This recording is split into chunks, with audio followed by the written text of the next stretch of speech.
जवन कोरोना नाम के संकट है आइल बा, एकरा से बचे के मात्र एक ही तरीका बा, खुद अपने आप के बचाना और लोगों में जागरूकता फैलाना।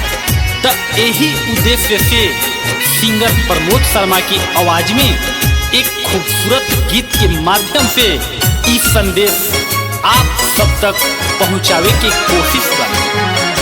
ऐसन फैलल देश विदेश भी, ऐसन फैलल देश विदेश भी, एकरा से सब बाजबा।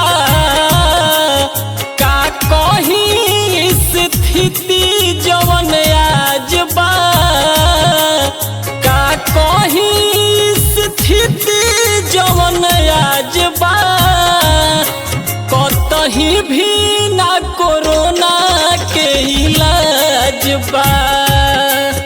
का कहीं स्थिति जवन आज बा है, कतही भी ना कोरोना के इलाज बा।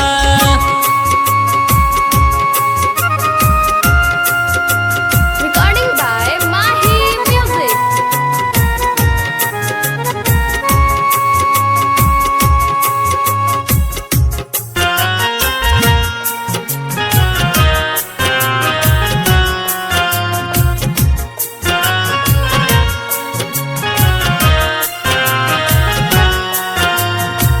साफ या सफाई एगो बच के उपाय बा। लॉकडाउन पालन करी हित में न्याय बा।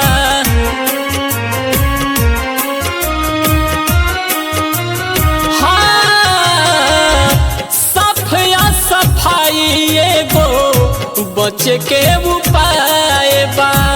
लॉकडाउन पालन करी हित में न्याय बा।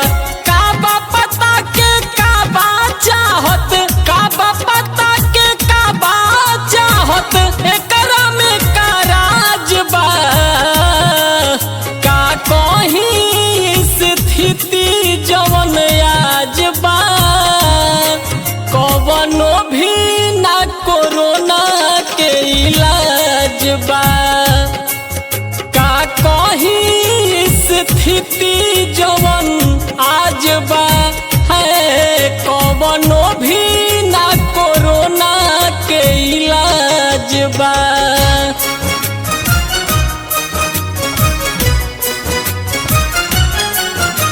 Presented by Mahi Music.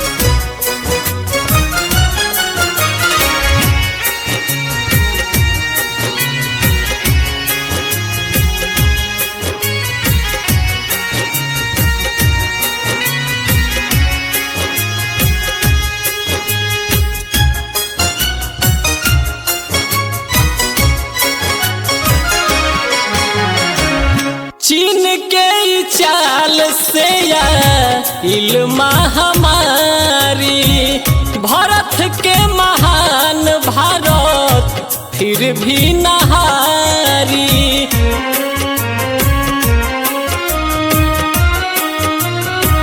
हाँ, चीन के ई चाल से आइल महामारी, फिर भी हमार भारत कबहू नहा